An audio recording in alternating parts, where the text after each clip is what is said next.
and welcome back. Olivia here with Olivias Romantic Home, and in today's video I'm going to be sharing with you guys some DIY Dollar Tree and budget-friendly decor crafts. I'm also going to share with you guys a quick little easy chocolate chip recipe. It's my favorite, my kiddos' favorite, and if you guys love to craft and decorate on a budget, I would love to invite you guys to subscribe to my YouTube channel. If you punch the bell and click all, it will update you every single time I post a new video. This is another episode in our Home Sweet Home series, and I love the Home Sweet Home series. It's kind of like right after Christmas where we're doing some Valentine's Day romantic decor and also maybe winter decorating, and maybe you guys are even starting to tidy and organize some spaces, which I have on the horizon. So anyway, if you guys love to craft and decorate on a budget, definitely join me, and also pop over to my Olivias Romantic Home Facebook page. I have a lot of fun over there, and I have a free little group page that you guys can join. And don't miss my Instagram stories with a good morning prayer. Every morning I get those prayer cards from the Dollar Tree. So let's go ahead and jump into this video. Without further ado, plug in those glue guns, get out your glitter and paint, and let's get crafty! For this first Dollar Tree DIY, I want to share with you how to make an elegant oversized wreath using a Dollar Tree hula hoop. Okay, so start out with one of the Dollar Tree hula hoops. You can find it in the kids' play section, or sometimes they're just kind of lined in the aisles at my store. What I'd like to do is just go ahead and rim mine out with some burlap. So add hot glue and just wrap burlap or fabric strips around the entire thing. You can also paint your hula hoop. I've seen that done as well.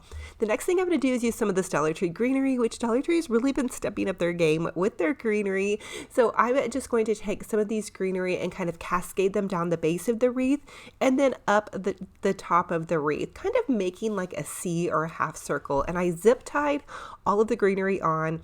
I zip tied it at the ends and then in this center part. Then I'm also adding in some of these little white flowers.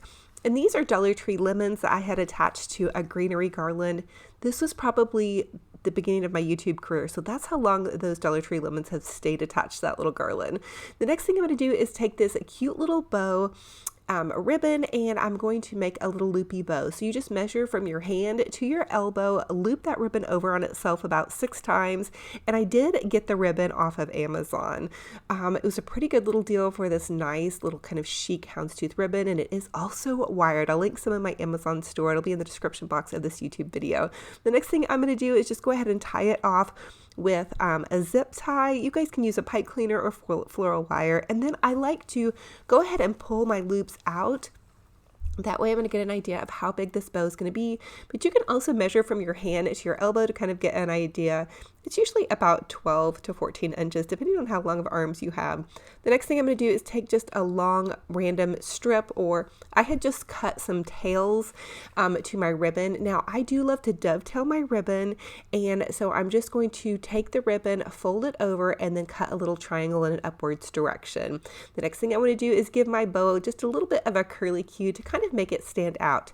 Now I'm going to go ahead and attach my little lemon strands here. I feel like this is a fun little wreath to kind of bring some color into your home if you have all of your Christmas decor down and you didn't quite decorate for Valentine's Day. Maybe you want to do something different, or you want something for your kitchen, or you just love a bright pop of yellow, which I kind of do. This is going to be out in my studio until it's time to bring out the lemons. You guys know I love to do lemons every season. I added a little bit more Dollar Tree greenery and just some random little pretty yellow flowers that I had floating around in my craft box, and here is how it came out.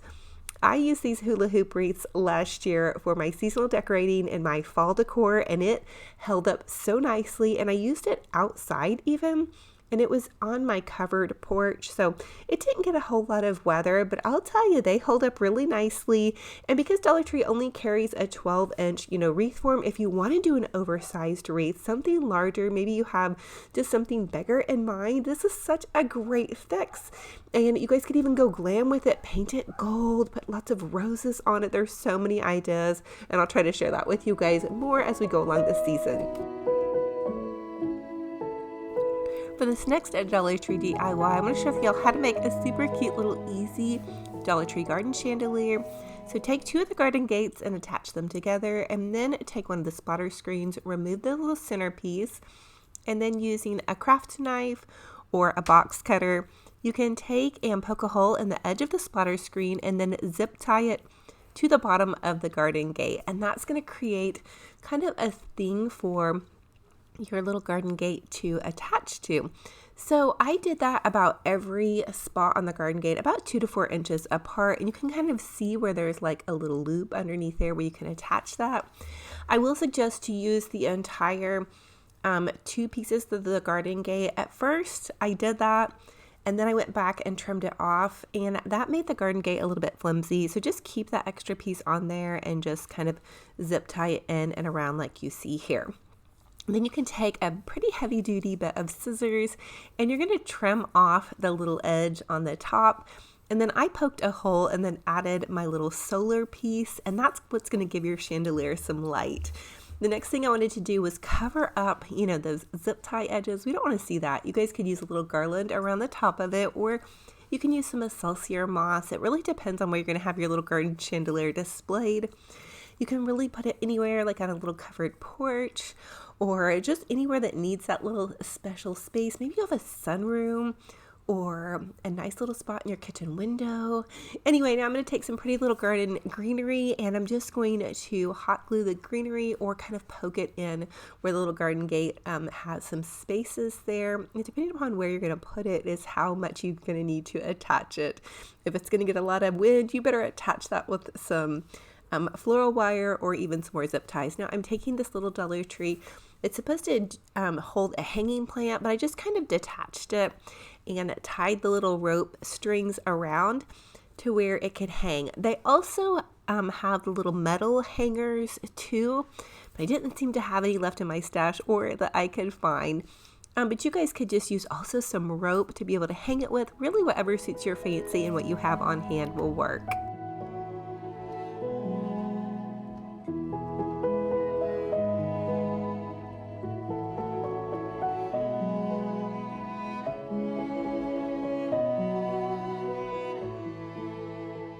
And here is how it turned out. I kind of have it hanging in my kitchen window just to kind of give you guys an idea. And it also charged that little solar battery really quickly. I was really surprised. I was nervous that last season's Dollar Tree little solar lights weren't working.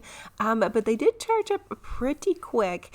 And then here is also how it looks hanging outside. Now I'll probably hang on to it and wait for a little bit nicer weather. And then see if you guys can see right there in the center, there's the little solar piece, and you can add more solar parts to the top if you wish. Now for this next DIY, I want to share with you how you can take a little dollar store lantern. I got this at Dollar General, and make a cute little topper for it. So I'm going to use this ribbon, again, that I got off of Amazon. I'm just going to take the ribbon and loop it over on itself, and that's going to create a quick and easy little loopy bow.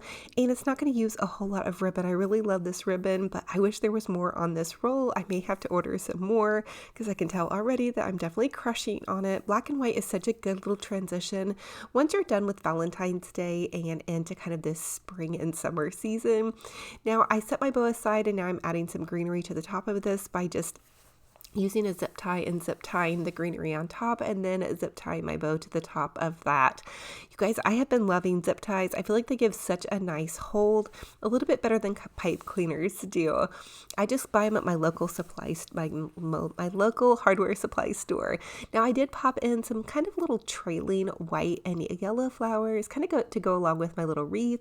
And then I did cut some tails for the little lantern bow, and I'm just dovetailing the ends of those, and then I'm going to wrap them around the center part of the bow to really kind of cinch it in and just give it a little bit of cohesiveness. And I am kind of playing around with my greenery. Twisty tie your bow up just a little bit to kind of give it some shape. And I do suggest always using wired ribbon as much as possible. It's really going to give your bows some nice little standing on it. And there's Benji Bear. There's a puppy dog outside he's going crazy for. Sorry about that, guys. And then I just added a cute little lemon to the center part of that as well.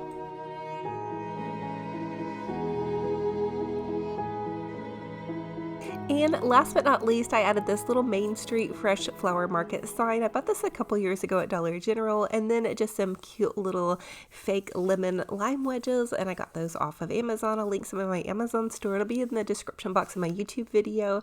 And then there you guys have that. I think that this is a fun little transitional piece. I love the idea of some fresh flower market. I know it is still winter time, but I always start looking forward to the joy of feeling just some springtime flowery ideas. I get super excited about the beginning of spring and summer, and so I just am kind of looking forward to that, and it's bringing a little bit of a smile to my face in these winter months. Now, I have gone over the top decorating for Valentine's Day, so if you guys love Valentine's Day decor, definitely go check out some of my romantic Valentine's Day videos.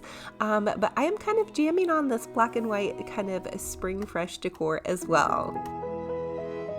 Now for this next DIY, I'm going to share with you guys my chocolate chip cookie recipe. I'm going to start out with 2 sticks of melted butter, and I just melt the butter in my microwave, and then I'm going to add 3/4 cup of granulated sugar to my butter, and I am using a 1/2 cup and then a 1/4 cup. That's what I have, and I like to be very precise with my baking. The next thing I'm going to do is add 3/4 cup of brown sugar to my butter and my granulated sugar, and then 1 teaspoon of vanilla extract, and I was using a 1/2 teaspoon, so I just took 2 1/2 teaspoons and put them together to make 1. Now at this point, I do like to go ahead and give my little butter and sugar a mixy mix, and I will tell you that these cookies turn out really, really well, and this is how I love to do it. The next thing I do is go ahead and add in those 2 eggs, and then I'm going to give it another mixy mix and kind of really get these ingredients nice and mixed in. And I do keep my little hand mixer on low. I thought about getting one of the really cute little pink sunbeam mixers, and that's still going to be on my Santa wish list. Maybe next year for Christmas would be a fun thing to get. I've wondered, because I have such a small kitchen, if it would be worth having that. And there's my little puppy dog Benji Bear again. Oh my goodness. So then once you guys have that all mixed, then you're going to go and you're going to mix up your flour mixture. So you're going to add 2 1/4 cup of flour, and I mix this separately. That way I can whisk my baking soda together with my flour. I feel like that's another good thing to do when you're baking your cookies. And then you add 1 teaspoon of that baking soda, and then you can mix that together. Now it does ask for you to add some salt, but I use salted butter, so I omit my salt, and that's just completely up to you. The next thing I do is I take and I add about half the flour mixture to my sugar egg butter mixture. I mix that up, and then I add in the rest to kind of try to get it to mix in and not just be overwhelmingly floured up. And then I take a little spatula and I get all of the flour off the edges, and again I'm just mixing this on low, and then I continue to mix until it's just about that perfect cookie consistency and it's all mixed in there. Now it calls for 2 cups of chocolate chips, and I realized that that's 1 bag. I guess I've never measured it before, but because I was doing this video for you guys, I was measuring it, and then I just realized, oh, that's the whole bag. So I use the entire bag. I just always just dump it in, but I was going by the recipe, and so I thought that was kind of funny. Anyway, I want to mix in my chocolate chips really, really well, and then I take and put a lid, or I cover it with foil, of my chocolate chip batter, and I put it in the refrigerator for 30 minutes before I cook these. And then you're going to put them on your pan. You're going to bake it at 350 degrees for about 8 minutes, and then you want to let it cool for 5 minutes on the pan, and there they are, delish. And there's our little Benji Bear, our loyal trusty assistant. And then we have Tinky the cat in the house. She likes to be up on the table.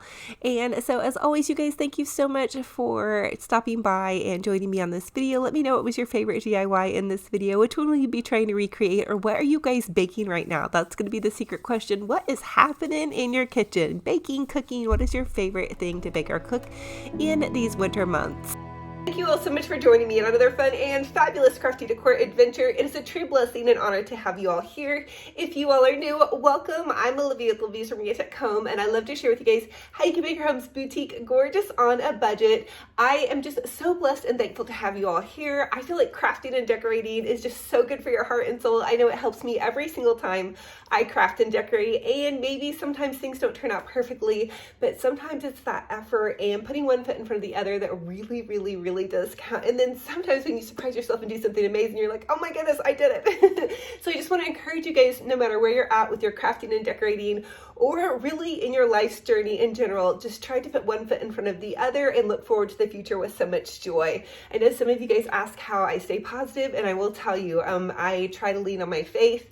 I do a Good Morning prayer card every morning. I just grab some little prayer cards from Dollar Tree. I read one every morning with my coffee, and I also love to put on some praise and worship music. Right now I love Brandon Lake Gratitude, one of my absolute favorites. So if you guys want to check that out, it's just on YouTube. Type in Brandon Lake. He's got some great praise and worship music, and I also love Lauren Daigle. So anyway, I love y'all to the moon and back. I can't wait for our next set of videos. It's been super, super cold here, so I don't know how you guys are doing with your weather. I know I like to ask you guys on Instagram or even in my videos, what's it like where you're at? Because I know I have people from all over that watch. And so some of you guys will comment, whoops, that you guys are in the 70s, and then some of you all are like below zero like we are here. So anyway, just stay warm and cozy. We have more videos coming, and I just want to tell you how much I love you and how much I'm thankful for you.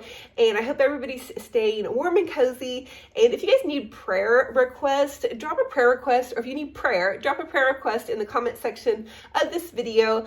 And if you happen to stumble upon somebody's prayer request, comment down below and just, give them some love, some prayers. This is a wonderful community. I'm so proud of everyone that joins in on my videos and in my comment section, because I believe that, this is a loving, kind, wonderful community. And I also want to remind you and encourage you to have positivity and good manners when you're online. I love y'all. I'm hugging all of your hearts so tight. I can't wait for our next video. Stay positive, stay kind, and until our next video, we'll talk to you later. Bye-bye.